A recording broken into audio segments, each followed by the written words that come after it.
मैं लाइव अभी इसलिए आया कि भाई मखा जिसको जो कहना है वो कहने दो, जिसको जो करना है वो करने दो। हम आकर के सच्चाई बताएंगे ताकि लोग कम से कम सुनने के लिए तैयार हों। ये बात मैं आपको कह रहा हूं। तो साथियों, इसी बीच फोन आता है, क्योंकि जब हमारी मीटिंग चल रही थी तो उसमें मनीषा के मामा धर्मपाल जो है वो वहां पे, तो फिर इसको कैसे करोगे? अच्छा, मामा धर्मपाल जो है वो वहां उस कमेटी की मीटिंग में मौजूद थे और जब वो जाने लगे तो उनके पास फोन आया। हम वहीं पे धरना स्थल के पास हम बैठे थे मंदिर में। उन्होंने कहा कि मनीषा के पिता ये कह रहे हैं कि हम कहीं भी रवि आजाद के बिना नहीं जाएंगे।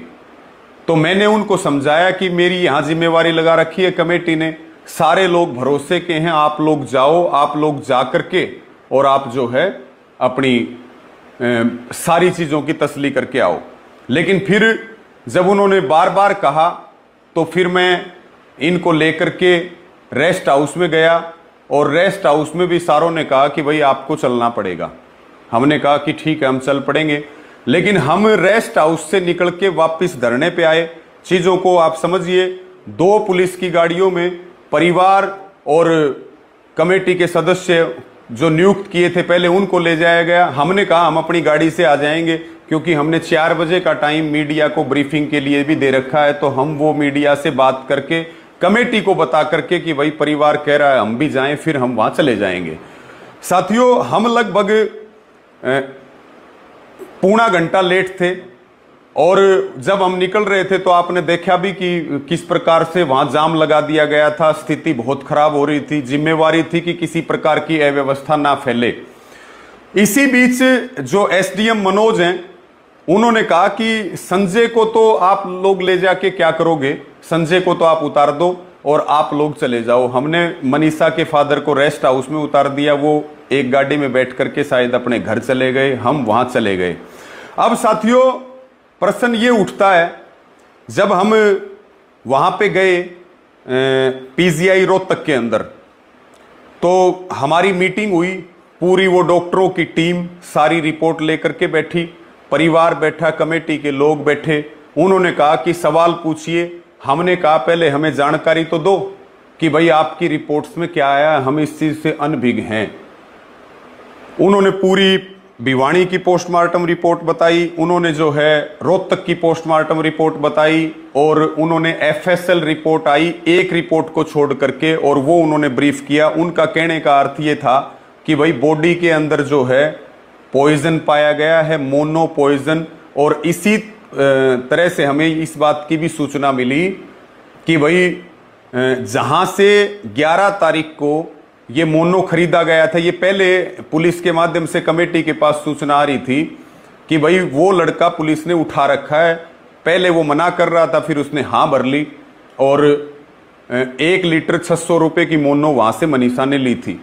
तो ये बात वहां बताई गई कि भाई मोनो बॉडी के अंदर मिला है और जो हालत सब की सतविसत हुई, उसके लिए जो डॉग और सियार की बाइट है, वो गर्दन पे जो हड्डियां गायब हुई, यानी पूरे चेहरे के ऊपर वो जो नोच रखा है वो डॉग ने और जो है उसने सियार के ये बाइट्स हैं।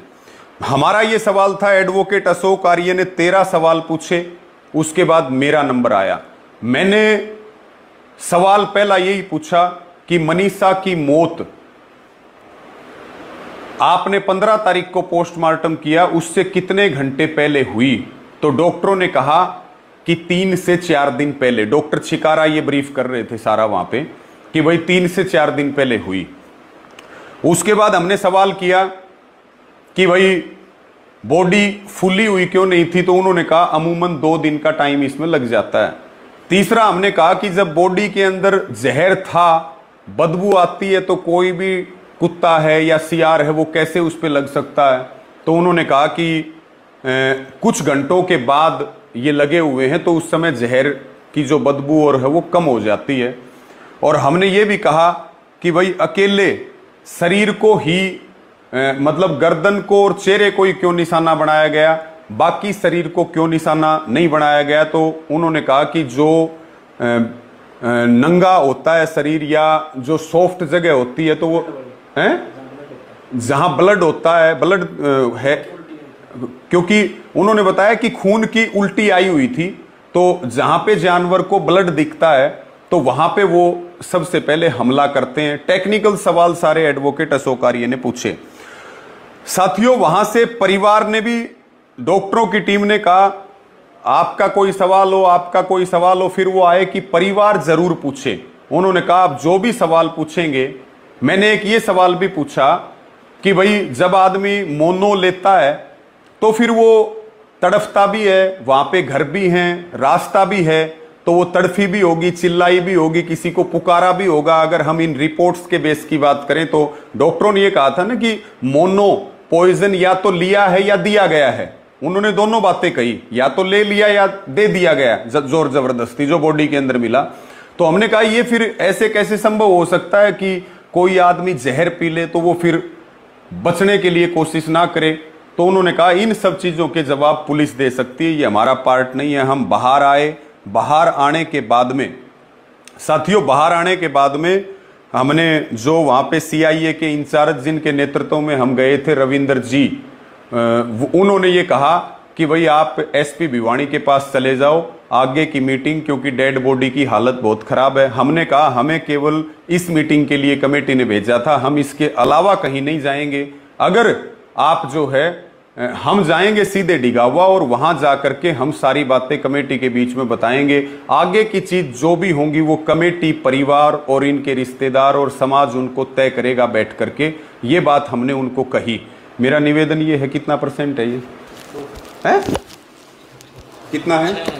6 है। 1 मिनट साथियों होल्ड रखिएगा, आप इसको यहां लेकर के आओ, मैं बिना माइक के बोल दूंगा, लेकिन ये लाइव कंटिन्यू रहना चाहिए। आप इसको निकाल लो, फोन को ये निकाल दो आप माइक, और आप यहां बैठ जाओ। एक बार इसको लगा लो चार्ज। नमित आपको दे दो। नमित इसको आप आगे ले आओ।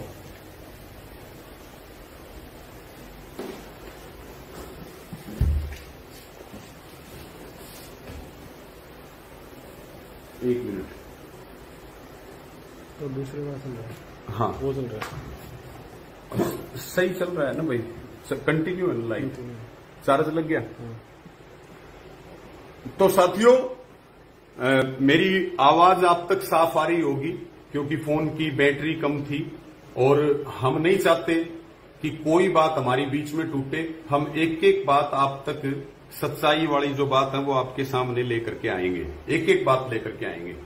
तो साथियों, वहां से हम रोहतक से चल पड़े और हमने कमेटी के साथियों ने हमसे संपर्क किया।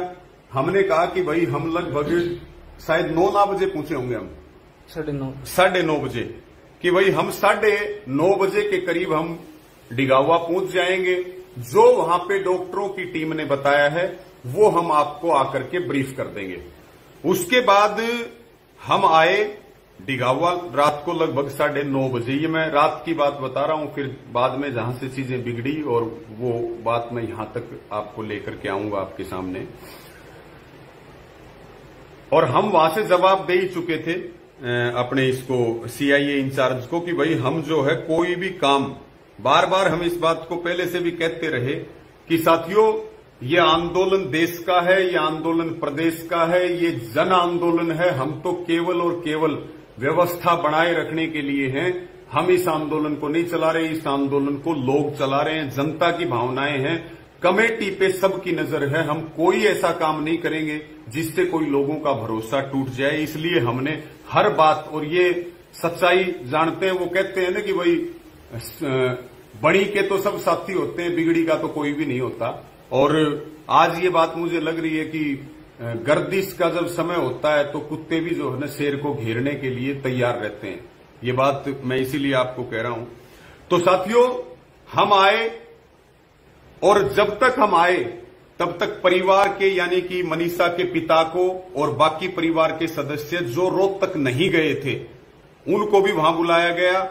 और फिर जो लोग हमारे साथ थे, कमेटी वाले, वो भी आगे, और बकाया जो कमेटी है फोन करके सबको, विजय गोठड़ा जी ने, संजीत सरपंच सिंघाणी ने, सबको बुलाया।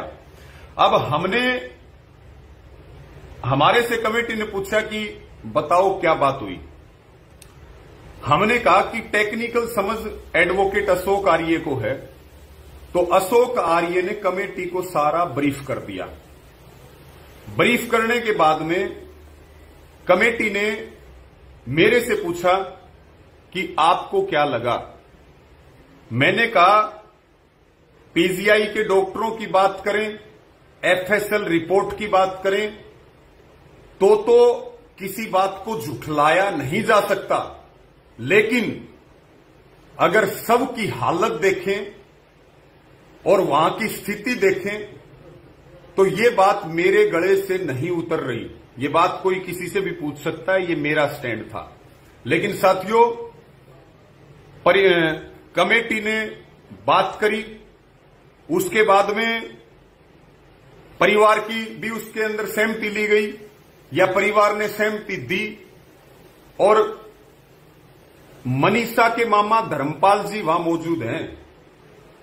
कोई भी जाकर के उनसे पूछ सकता है। मैं और किसी साथी का नाम लूंगा तो कोई और बात करेगा, लेकिन मनीषा के मामा भी अपनी इस बात के लिए सहमति दे चुके थे कि भाई कमेटी का फैसला ठीक है, परिवार को भी ये फैसला मानना चाहिए, और ये फैसला हमने मिलजुल करके लिया है, और अब मनीषा का अंतिम संस्कार करना चाहिए, आंदोलन को स्थगित करना चाहिए, और पुलिस को जो सवाल बाकी बचे उनके जवाब देने चाहिए।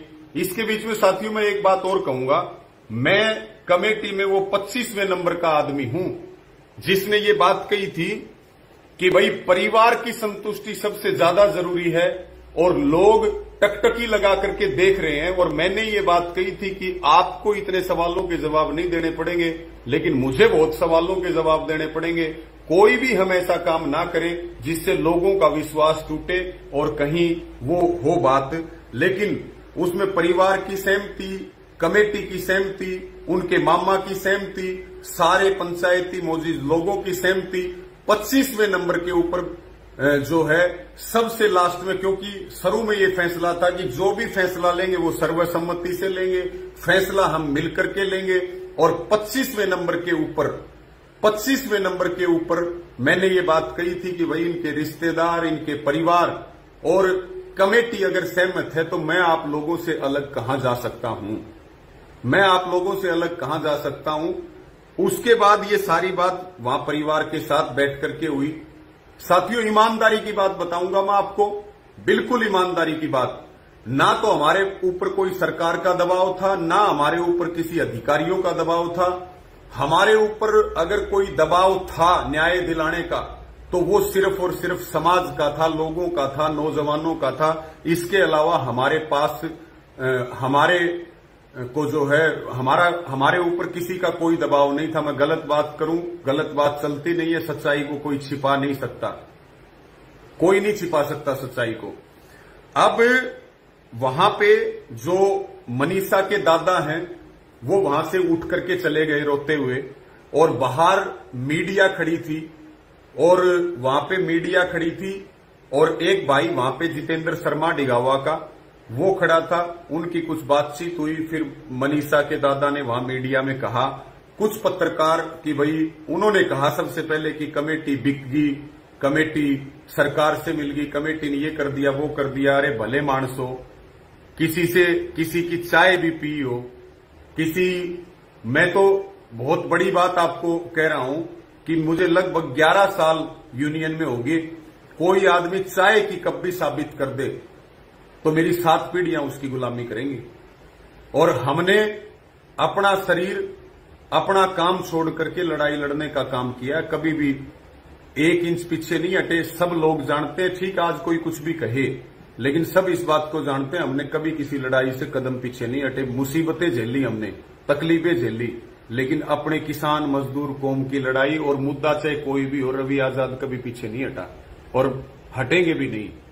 लेकिन साथियों, वहां पे फिर कुछ पत्रकार साथी अंदर आ गए अंदर आगे तो उन्होंने कहा कि भाई मीडिया की आपकी कमेटी का क्या फैसला हुआ वो आप बताओ। हमारी कोई ऐसी अलग से तैयारी नहीं थी, हमारी बातचीत चल रही थी। एक बात और चल रही थी साथियों, वो बात महत्वपूर्ण, क्योंकि मैं माफी चाहूंगा, हो सकता है मैं लंबा बोल लूं क्योंकि इतनी सारी चीजों का दबाव है और बहुत सारी चीजें मेरे कोई बाद में भी याद आए, तो मैं आपको जो जो याद आ रहा है वो मैं आपको बताता जा रहा हूं, क्योंकि मैं कोई स्क्रिप्ट तो बता नहीं रहा, मैं जो सच्चाई है वही आपके सामने रख रहा हूं।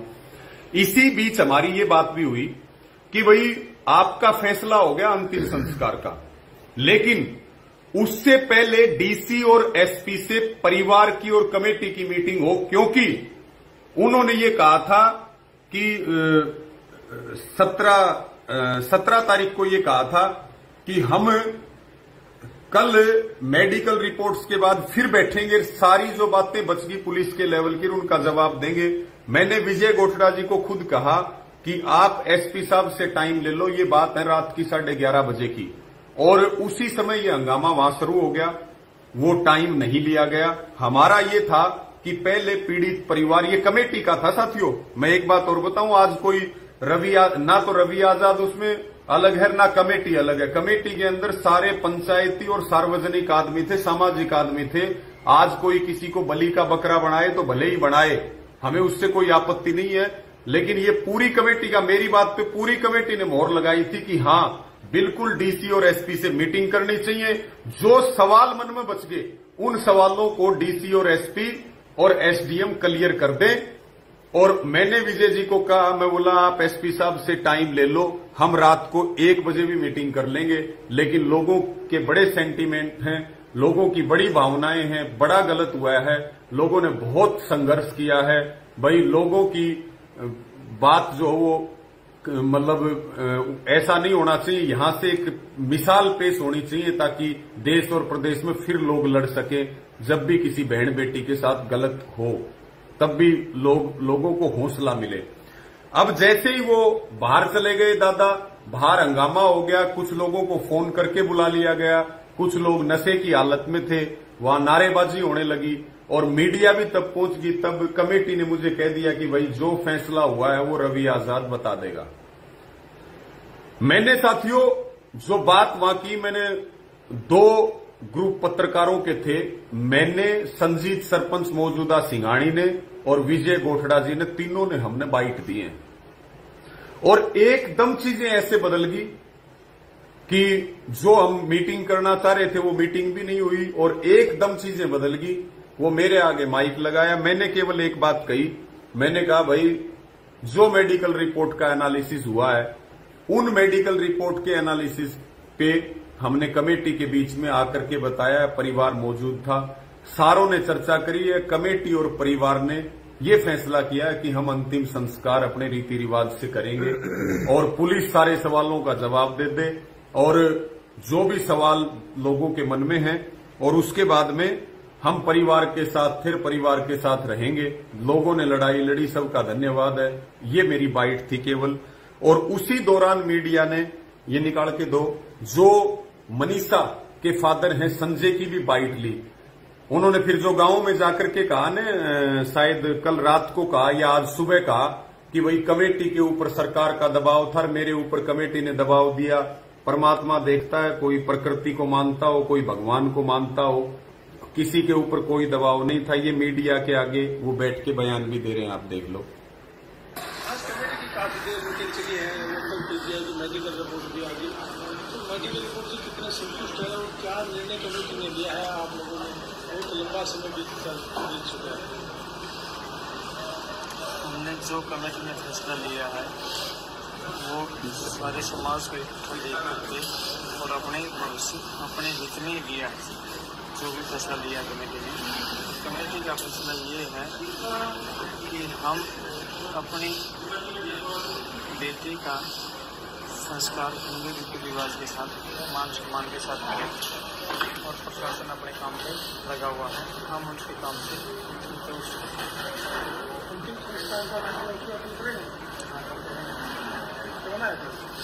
तो जो जहाँ तक अब तक जो जांच सामने आई उससे कितने संतुष्ट है? मुलाजिम की भी होगी, बाकी अभी कार्रवाई चल रही है।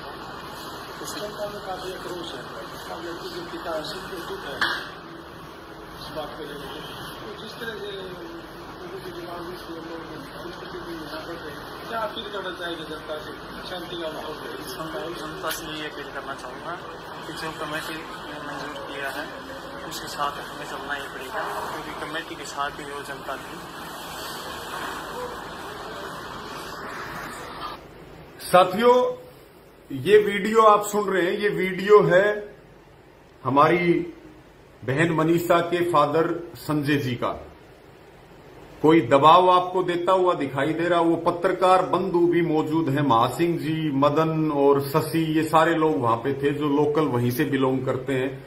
ये बयान उन्होंने दिया है कि हम इस फैसले से संतुष्ट हैं, हम अपनी बेटी का अंतिम संस्कार हिंदू रीति रिवाज के साथ करना चाहते हैं और लोगों को इस फैसले का सम्मान करना चाहिए। ये बात वो इस वीडियो में बोल रहे हैं और आप देख सकते हैं, और परमात्मा इस बात को जानता है, कमेटी के लोग वहां मौजूद थे, मीडिया के लोग वहां मौजूद थे, किसी प्रकार का कोई भी दबाव नहीं दिया गया। जब तक परिवार खड़ा था तब तक हम लोग खड़े थे। जब परिवार ने चीजों पे सहमति दे दी तो उसके बाद हम क्या करते, इस बात का आप जवाब आपको जरूर देना चाहिए। अब मैं आगे की बात आपको करता हूं। उसके बाद साथियों, वहां पे लगातार रेस्ट हाउस में भीड़ बढ़ रही थी और ये चीजें वहां से निकली और जो चीज हम करना चाह रहे थे आगे की एसपीडीसी के साथ बैठ करके, वो चीजें इस पूरे विवाद के बाद वो नहीं हुई। और ये बयान हमारे आए 3 लोगों के, मेरे, संजीत और विजय गोठड़ा जी के। जो बहन मनीषा थी उनके पिता का भी बयान मीडिया ने रिकॉर्ड किया, तो वो आपने सुना। उसके बाद वो गांव में गए, खुद विजय गोठड़ा जी मनीषा के पिता को, मनीषा के दादा को, मनीषा के परिवार में भाई को अपनी गाड़ी में बैठा करके ढाणी लक्ष्मण छोड़ करके आए हैं। और वहीं पे मनीषा के पिता ने एसडीएम को यह कहा कि हम सुबह भिवानी आएंगे बॉडी लेने के लिए और हम जल्दी आएंगे, आप लोग उसकी तैयारी रखियो और हम अंतिम संस्कार करेंगे। और कमेटी ने और सब ने ये कहा हम सारे लोग अंतिम संस्कार में जाकर के शामिल होंगे। अब वहां जाकर के उन्होंने गांव में ये कहा कि भाई मेरे ऊपर तो कमेटी ने दबाव दे दिया था। और मैं आपके सामने कह रहा हूं, जो ये भाई संजय हैं, हमारी आंखों में आंख डाल करके या कमेटी की आंखों में आंख डाल करके एक बार ये बता दें कि आपके ऊपर दबाव किसने दिया। उस दबाव देने वाले आदमी का नाम बता दो आप। उस दबाव देने वाले, मैं ये सवाल कर रहा हूं कि मनीषा के पिता संजय को ये बताना चाहिए कि दबाव किसने दिया। किसी ने दबाव दिला करके आपको बात मनवाई थी क्या? दबाव दिला करके मीडिया से आपके बयान करवाए थे क्या? आपके जो रिश्तेदार हैं, आपके साले हैं, सरपंच हैं गागड़वास के धर्मपाल जी, वो वहीं मौजूद थे। वो सारी बातों में ये कहने वाले थे कि बिल्कुल ये ठीक फैसला है, अब इसको आगे नहीं बढ़ाना चाहिए। अरे रवि आजाद तो 25वें नंबर पे था, सहमति देने वाला रवि आजाद 25वें नंबर पे। इस लड़ाई को हमने शुरू किया, लोगों को एक जो आक्रोश था उसको एक आंदोलन के रूप में लेकर के आए। हमने इस लड़ाई को शुरू किया और जिस लड़ाई को हम लोगों ने शुरू किया मिलकर के और कमेटी के नेतृत्व में सर्वसम्मति से निर्णय किए। एक आदमी ये कह दे रवि आजाद अपनी मर्जी से, एक बार माइक पे भी बोला हो, रवि आजाद ने अपनी मर्जी से एक फैसला भी किया हो, रवि आजाद ने किसी अधिकारी से बात भी की हो। मैं ये बात कहना चाहता हूं, जो रात से लेकर के और अब तक हमारे पास हजारों फोन आ रहे हैं, हजारों फोन इस कांड के बाद लगातार आ रहे थे, मैसेज आ रहे हैं। साथियों, उन लोगों को मौका मिल गया जो लोग सरकार के हैं या जिन्होंने सरकार का चोला ओढ़ रखा है। सरकार की आंखों में रवि आजाद खटकता है, ये बात सबको पता है। और रवि आजाद सरकार से मिल जाए, अगर ये बात कोई मान सकता है तो फिर सब कुछ मान लियो, फिर कोई दिक्कत नहीं है भाई। अगर रवि आजाद भी सरकार से मिल सकता है। आप उस आदमी का नाम बता दो जो सरकार की हर पॉलिसी, सरकार के हर गलत काम के खिलाफ अगर कोई बोलता है तो वो रवि आजाद है। और फिर जो सोशल मीडिया पे मुहिम चली, मैं कहना नहीं चाहता, लेकिन बिक गया, ये बिकाऊ है, ये वही कुत्ता है जिसने उस बहन की लाश को नोचा है। ये बात कही गई, ये बात अनगिनत लोग, वो लोग जो हमारे को टारगेट करने का मौका ढूंढ रहे थे, हमारे अंदर कमी निकले वो मौका ढूंढ रहे थे, और वो लोग जो कहीं न कहीं हमारे कंपिटिटर हैं, जो लोग आज रानी लक्ष्मण जाकर के नेता बन रहे हैं, उनसे मैं पूछना चाहता हूं, हम तो 14 तारीख से बैठे हैं, तुम आए क्या वहां पे एक बार भी धरने पे? तुम इसलिए आए कि रवि आजाद को सवालों के कटघरे में खड़ा किया, तुम इसलिए राजनीति करने के लिए आए? ये मैं डंके की चोट पे कह रहा हूं। साथियों, सरकार और सरकार समर्थित लोग और जिन्होंने सरकार का चोला, मैं 2-3 बात कहूंगा, कुछ बातें परिवार ने हमसे छिपाई, इस बात में कोई शक नहीं है, और कोई दबाव बनाया हो फैसले के लिए, तो मनीषा के पिता भरी पंचायत में पूरी कमेटी की मौजूदगी में जिस भी जगह वो बुलाना चाहें, हम भी आएंगे, सारे लोग आएंगे, वो बताएं कि कौन आदमी है जिसने दबाव दिया। और तीसरी बात, सरकार शुरू से इसमें हिंसा चाहती थी, लेकिन हम लोगों ने सबने मिलजुल करके सबको समझाने का काम किया कि कहीं भी उपद्रव नहीं होना चाहिए, कहीं भी लॉ एंड ऑर्डर नहीं बिगड़ना चाहिए, कहीं भी शांति व्यवस्था नहीं बिगड़नी चाहिए। और फिर उन लोगों को मौका मिल गया जो इंतजार कर रहे थे कि भाई अब तो रवि आजाद फंस गया और अब रवि आजाद को लपेट लो। ऊपर परमात्मा देखता है। मुझे सारी बातें ध्यान भी, मतलब कहने का मतलब ये है कि भाई दुनिया का सबसे बड़ा आरोपी आपके सामने स्पष्टीकरण दे रहा है, और जहां जिसको मौका मिला उसने वो बोला, जिसको जो मौका मिला वो लिखा, और हम उससे पहले नहीं बोले। हमने कहा जो बोलने दो, एक बार लिखने दो, लिखने